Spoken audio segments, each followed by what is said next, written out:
할렐루야. 오늘 우리가 나아가는 삶이 주님 앞에 가장 정직하고 우리의 진실한 마음으로 주님 앞에 늘 서 있기를 주님의 이름으로 축복합니다. 정말 때묻지 않고 마음속에 있는 기도가 참 우리의 심령을 울리는 듯합니다.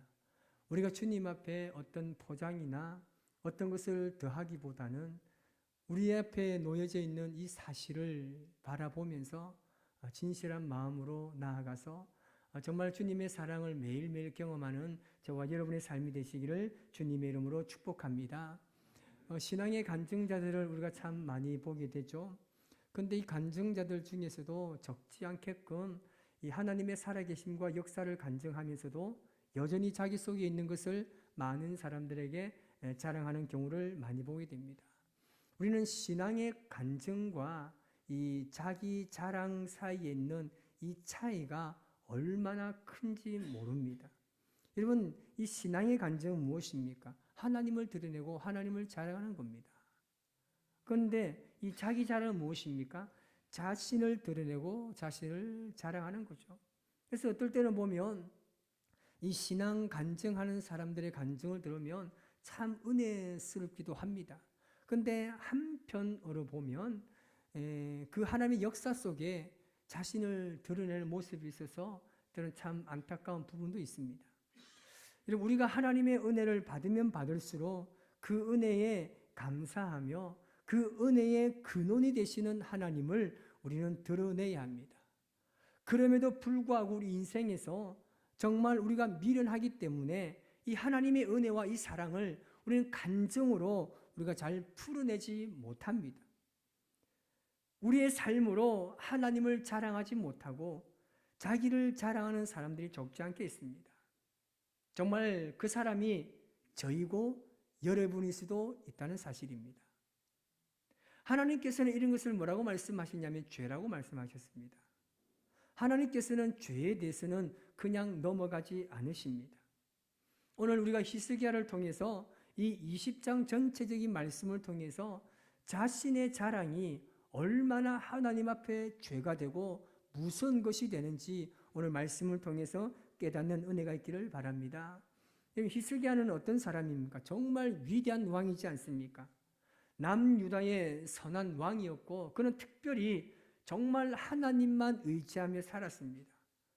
당시에 이 복잡한 이 국제 상황에서 정말 강대국이라는 아수르를 의지하지 않았습니다. 그는 이집트도 의지하지 않았고 오직 하나님만을 의지하며 살았던 사람입니다. 그 누구도 해내지 못했던 이 산당을 제거하고 우상을 부수었던 아주 훌륭한 인물이었습니다.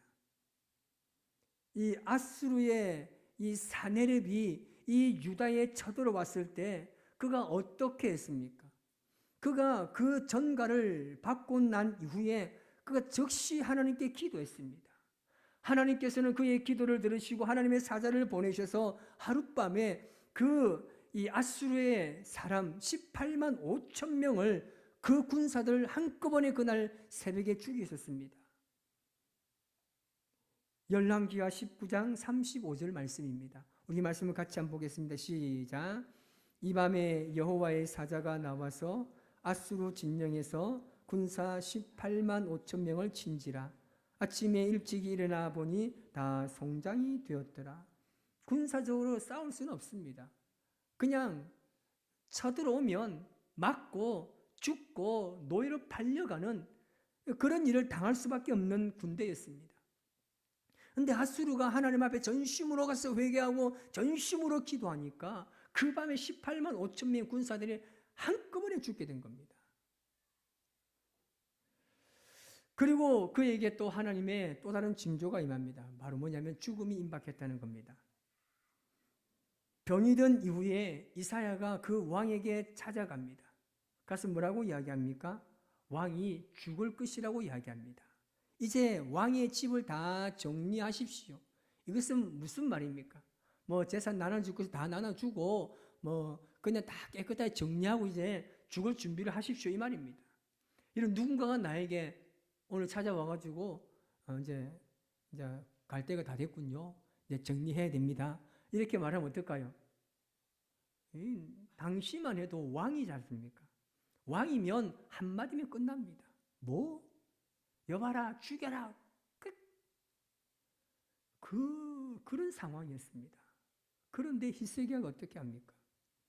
오늘 보면 2절에서 3절 말씀을 우리 같이 한번 보겠습니다. 시작.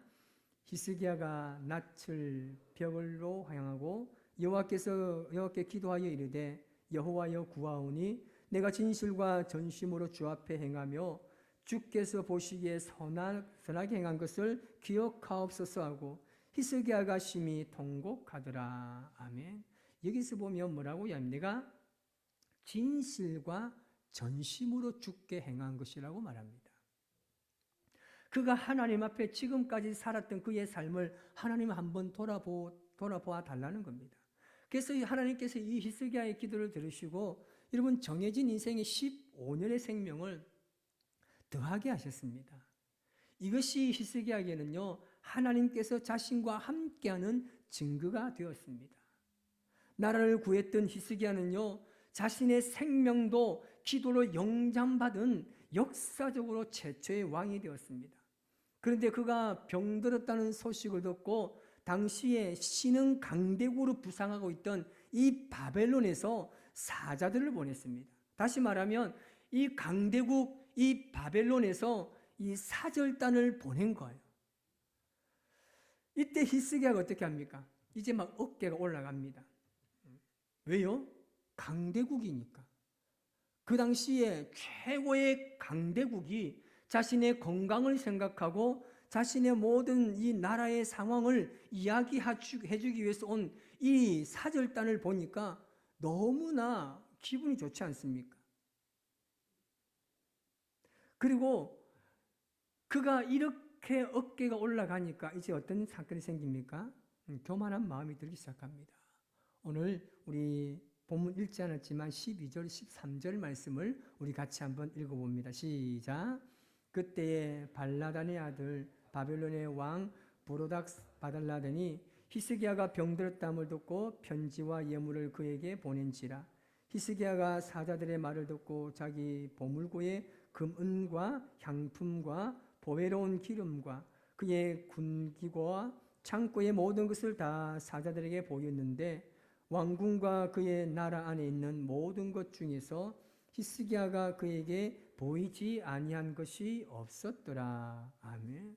여러분 사실 히스기야 입장에서는 기분이 좋을만도 하죠. 신흥 강대국이 사절단을 보내가지고 돈도 주고 예물도 주고 사절단을 보내서 그에게 인사도 하게 오고 하니까 얼마나 기쁘겠습니까? 남유다는 당시 어땠습니까? 약소 국가입니다. 그 주변에서 모든 나라로부터 업신여김을 받았던 나라입니다. 아수르가 침략을 하면 그냥 침략을 당하는 나라였습니다.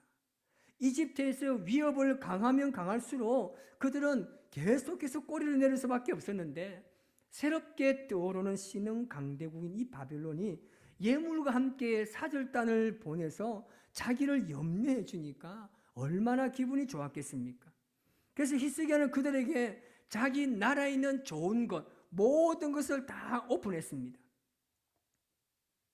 이것이 뭐라고요? 하나님 앞에 죄가 된 겁니다. 여러분 자기 나라에 있는 무기고 그리고 좋은 예물들, 보석들 다 열었다고 생각해 보십시오. 지금 시대는 뭐 그렇게 쉽지는 않지만 당시만 해도 이 사절단에 돌아가서 이들의 군사력이 어떻고 이들이 좋은 금과 은을 어디 보유하고 있고 다 알았다 생각해 보십시오. 당장에 전투를 하죠. 그래서 좋은 것을 다 예물과 다 가지고 오죠. 이거 완전히 그냥 무방비 상태입니다. 히스기야가 이 일을 지금 했단 말입니다. 자기 자신이 너무나 기분 좋으면 나오면서 이렇게 하고 말았다는 거죠. 이것이 하나님 앞에 죄가 되었습니다. 17절에서 18절 말씀을 우리 같이 한번 봅니다. 시작.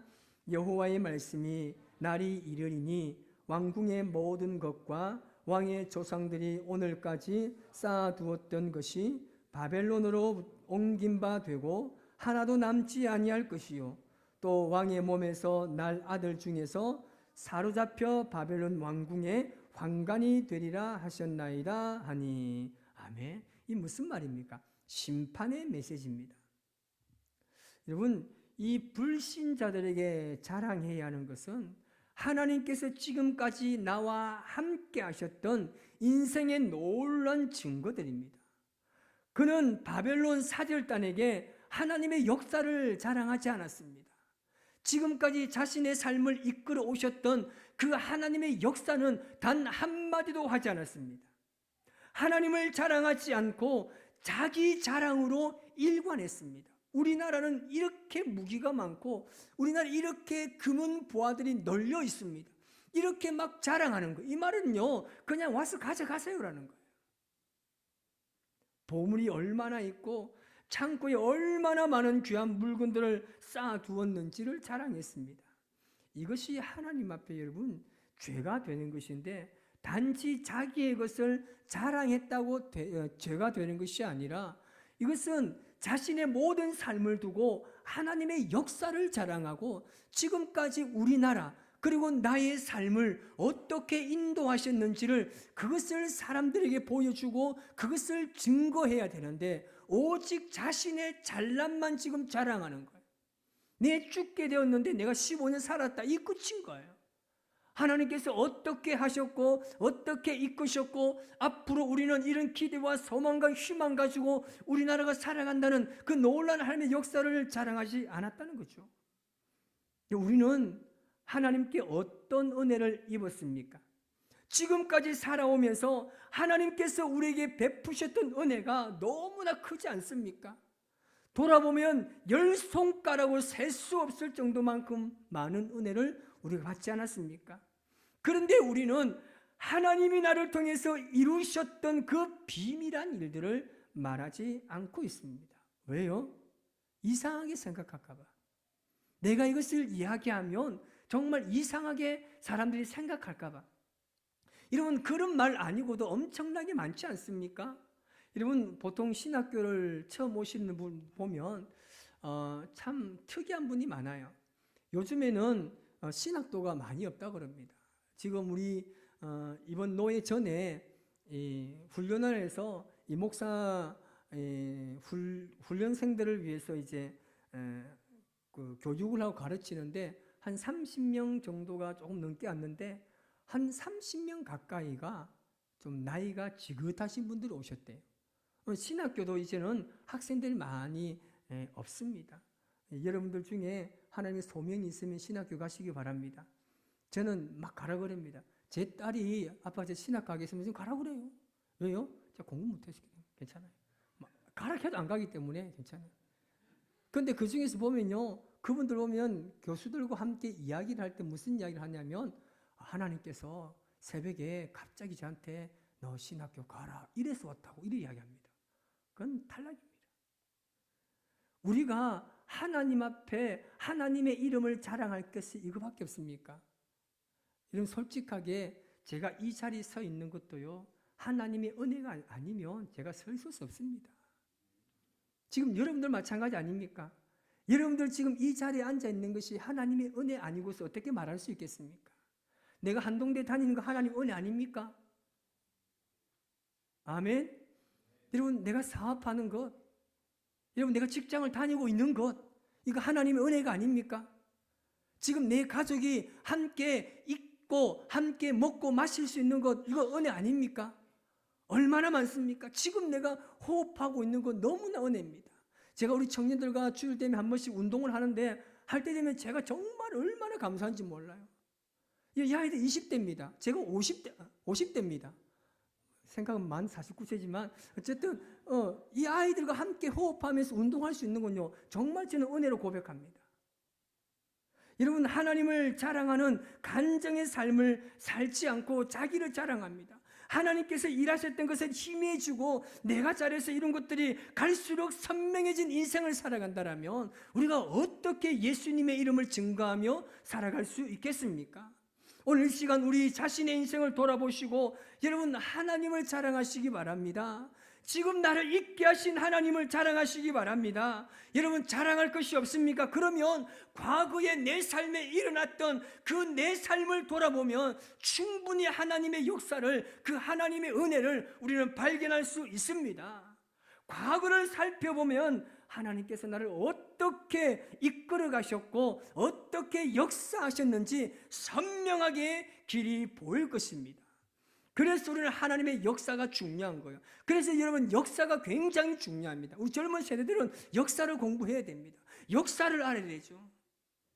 그래야 우리는 하나님께서 지금까지 우리를 어떻게 인도해 오셨는지를 안다는 거죠. 히스기야가 이를 얼마나 위대한 인물이니까, 물론 그도 하나님 말씀대로 살았고 위대한 일을 많이 했던 사람입니다. 그런데 일순간에 그가 잘못된 판단으로 얼마나 하나님 마음을 아프게 했습니까? 우리도 충분히 이럴 수 있습니다. 방금 기도한 것처럼 내가 어떻게 이렇게 할 수 있습니까? 말하지만 그 시대에 어떻게 하나님의 백성이 이렇게 말할 수 있습니까? 라고 이야기하지만 그렇게 말하는 사람이 바로 우리일 수가 있는 거죠. 그래서 우리 늘 깨어서 기도하라는 예수님의 마음을요, 그 말씀을요, 가슴 속에 새기면서 우리가 살아가야 하는 겁니다. 그렇지 않으면 넘어지고 좌절하고요, 실패 속에 살아갈 수밖에 없습니다. 이번 한 주간 살아가실 때 늘 하나님을 자랑하시기 바랍니다. 내가 물을 마시는 것도 하나님의 은혜요, 내가 밥을 먹는 것도 하나님의 은혜요, 그 모든 것이 하나님의 은혜인데 우리는 그것을 놓칠 때가 많다는 겁니다. 이번 한 주간 우리가 주님의 이름으로 살아가면서 우리를 언제든지 넘어질 수 있는 연약한 존재임을 기억하면서 하나님의 성령이 항상 나를 붙잡아 달라고, 그 붙드시는 그 은혜가 한순간도 내게서 떠나지 않도록 나의 삶을 인도해 달라고 기도하시면서 정말 예수님을 믿는 사람처럼 가슴을 찢어서 주님 앞에 온전한 삶을 살아가는 저와 여러분의 삶이 되시기를 주님의 이름으로 축복합니다. 기도하겠습니다.